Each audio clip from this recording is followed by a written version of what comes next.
U.S. Army is putting the brakes on its decades-long partnership with NASCAR. Our Pentagon correspondent Barbara Starr is joining us now from the Pentagon. Fill us in, Barbara. What do we know?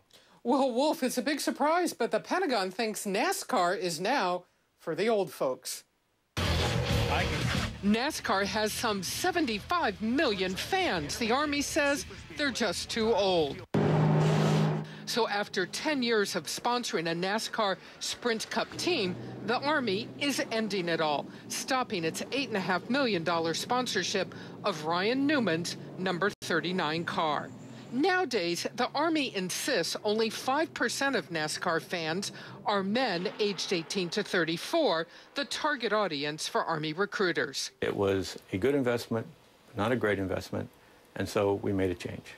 The military has long used sporting events to advertise and encourage young people to sign up for military service. When I visited the Daytona 500 preps in 2010, I spoke to Newman about his main sponsor. What is it about representing the U.S. Army? What's different here? I'm representing people, and it's an honor to represent people that are not just people. They're people that are fighting for our freedom, or have fought for our freedom, or will fight for our freedom. Now, NASCAR fans at a Florida hangout have a mixed reaction to the Army's decision. Having the Army or any military branch sponsor a car is only going to help instill pride in our country. Men and women on the front line, I would rather see it go to them and their families rather than to a sports car driver.